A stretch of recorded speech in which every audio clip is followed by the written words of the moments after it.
Where we are going is obvious to anyone who has been paying attention, and I will lay this out for you as I have over the past several years, and even the statements from those who said, I once thought Tim was crazy.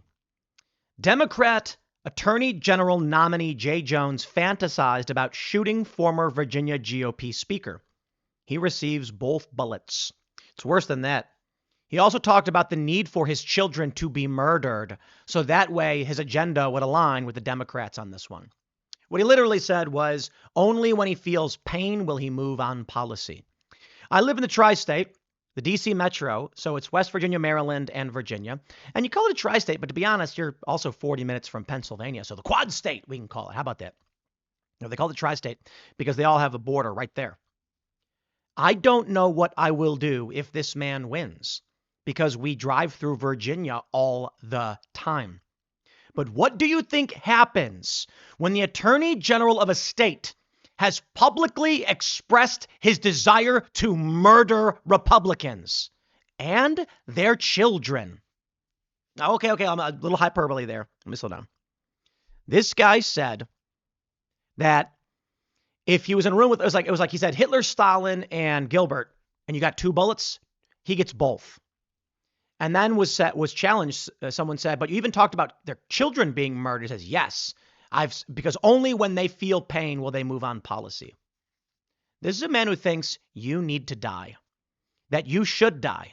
And he said, it's better that the children die than grow up to be fascists. What do you think he will do when he gets power in Virginia?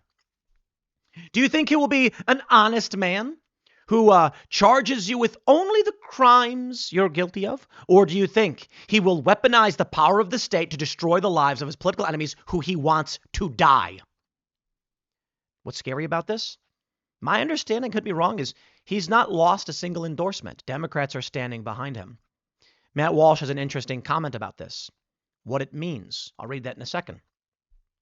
On August 8th, 2022, a Republican state legislature received a disturbing string of early morning texts from a former colleague, Jay Jones, this year's Democratic nominee for Virginia, AG.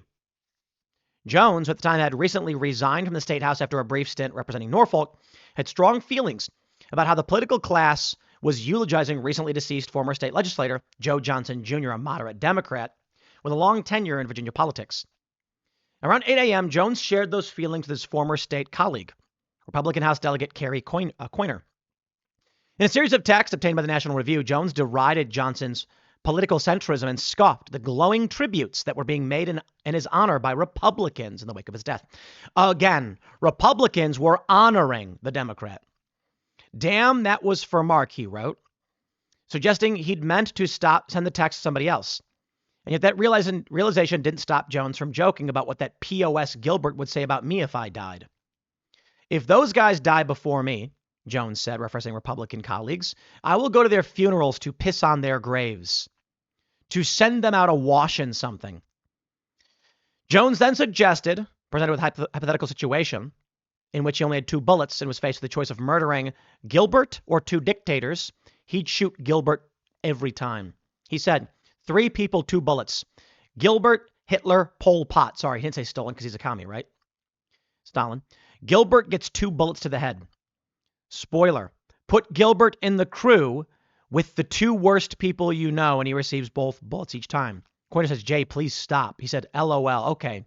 It really bothers me when you talk about hurting people or wishing death on them. It isn't okay no matter who they are. The private messages offer a disturbing glimpse into how Jones, who is looking to oust Republican AG John Miyares this fall, describes his political adversaries in private conversations. Do they mention the death to his children as well? Breeding little fascists. Coyner's alarm at her former colleague's violent rhetoric toward Gilbert prompted Jones to call her and explain his reasoning over the phone. According to the source, the Democrat former legislator doubled down on the call, saying the only way the public policy changes is when policymakers feel pain themselves, like the pain the parents feel when they watch their children die from gun violence. Then at one point, the source said, he suggested he wished Gilbert's wife could watch her own child die in her arms so that Gilbert might reconsider his political views, prompting Coyner to hang up the phone in disgust. Afterward, Jones, continuing his barrage of text messages, saying he was just asking questions, Coiner dismissed his excuse via text and chastised Jones for hoping Jennifer Gilbert's children would die. Rather than deny that he had wished death on the children, Jones responded by saying, "Yes, I've told you this before. Only when people feel pain personally do they move on policy." Faced with more pushback from his frazzled former colleague Jones, somehow took the conversation a step further. I mean, do I think Todd and Jennifer are evil and that they are breeding little fascists? Yes, he wrote, referring to their children. I said this in the previous segment.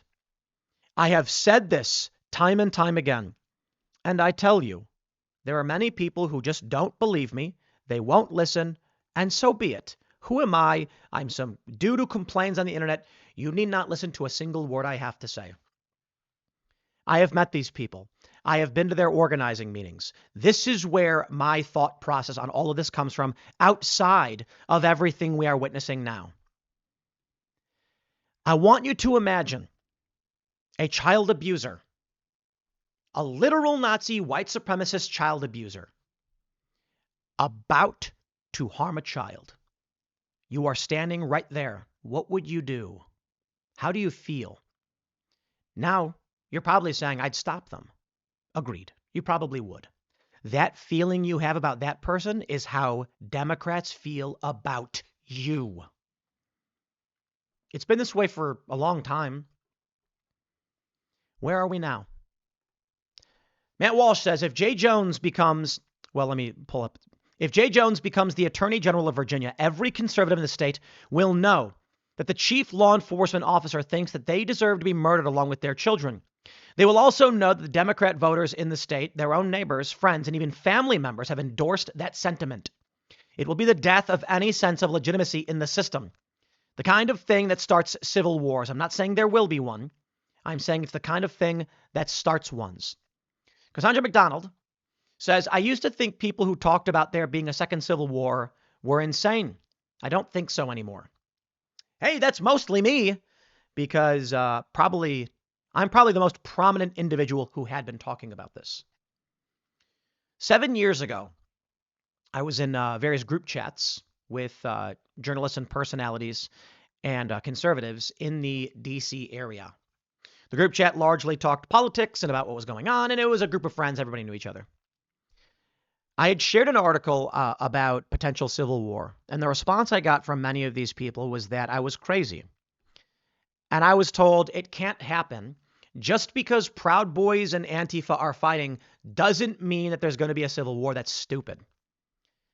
No, I said, I'm not concerned about Antifa or Proud Boys fighting in the streets. I'm concerned about these people slowly getting into power and aging into power. When 20-year-olds today protest in the street, they run for office 10 years later. Take a look at AOC. Every step of the way, there have been people saying I've been wrong. My only response is, how many times do I have to be generally correct before you start saying, maybe Tim's right about this? I don't make these decisions lightly. They're not based off of random movies or books. They're a combination of my being in these meetings, listening to these people, being in conflict and crisis in foreign countries, and witnessing what resulted in what. That's why I always say, I don't know that there will be a civil war. Civil strife doesn't always lead to civil war. Sometimes things change. Variables before us can change, and that is still true even right now. But the temperature is certainly hotter than it has ever been. And now many people are going, maybe Tim was right about that. In one beautiful response, Bobby Macaroni says Tim is kind of insane, but is looking less so as each year goes by. Tyler Bush says, so you owe Tim an apology then. Certainly many people do. I have a few stories for you in this regard, but I want to talk to you about the prospect of civil war, why, what, how, etc. And referencing this, I bring this up in no way to deride or have disdain or in any way to be negative towards Cassandra. Cassandra's brilliant. I don't think anyone has to just believe what I have to say, but there are certain things I think you need to understand. I'll give you a couple stories. For those that have watched every video of mine, forgive me for repeating it for those who haven't heard this. In September of 2020, I made a video on my morning show where I predicted that if Donald Trump were to lose the election in November, his supporters would not accept it. They would protest, they'd show up in D.C. and storm the White House or something. I was called crazy. I was called paranoid, and everyone said Tim's nuts. Well, November came and went, nothing happened. And so people said, look at this guy. He was crazy. And I said, I guess I was wrong. Who am I, right? Then January 6th happened. And I went, okay, I must have seen something where I didn't know the exact precision of what would happen. But the general idea of angry people going to D.C. and storming the building was really there. And my view on this was predicated upon comments I had seen from numerous people across social media saying, get the boys ready. And I was like, these people are talking about storming D.C. I was called crazy. I was called paranoid. Until January 6th happened. And then you know what they said? These same liberals and lefties who were calling me stupid and paranoid were now saying I had foreknowledge of January 6th and I should be investigated or jailed. I didn't have foreknowledge of it in the sense that I knew there was a plan. That's what they tried arguing.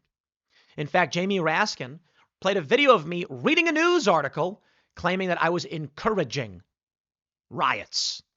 Yeah. No, I just read the news.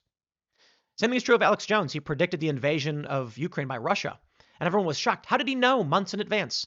Well, I called Alex. I was talking about. I was like, by the way, that prediction was spot on. That was brilliant. He goes, well, Tim, like I got to be honest, I was just reading the news. Like you read the news, it's kind of obvious a spring offensive was coming. Indeed. I remember Ryan Long came on Timcast IRL. Great guy, love the guy, and we were talking about the prospect of civil war. We had him on the show a year or so later, and it was funny because he came in, we were laughing, getting the show ready, and then as soon as the show starts, it was almost like a gotcha. He goes, so Tim, where's the Civil War? You told me a Civil War was coming and I left your place last time pretty freaked out. And I just deadpanned. On January 6th, 1,000 Trump supporters stormed the Capitol building to shut down the electoral vote process, resulting in widespread arrests. They're now hunting these people down across the country. And he was like, oh. And I was like, my guy, when I talk about the civil strife period that we are in, I am not saying that tomorrow you will wake up and there will be a war. But I think it's fair to say, if you've been paying attention to my show, I've made many predictions which have been correct. And I don't think they're crazy predictions.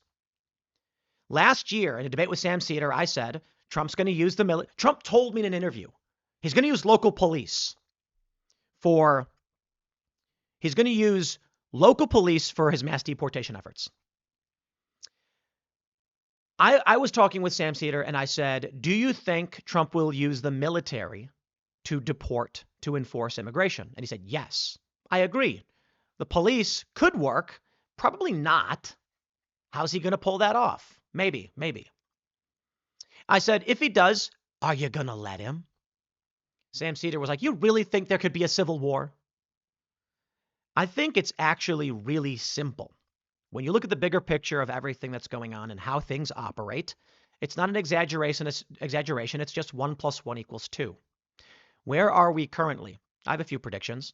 I said, I try to be too light. I'm too scared of my own thoughts on the matter. I said a year from now, there's going to be another terror attack or assassination because these attacks freak people out.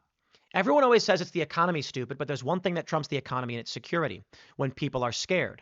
This is a fact statement, not an opinion. You need only look at the approval rating of George W. Bush after 9/11. The economy is meaningless when people are scared for their lives.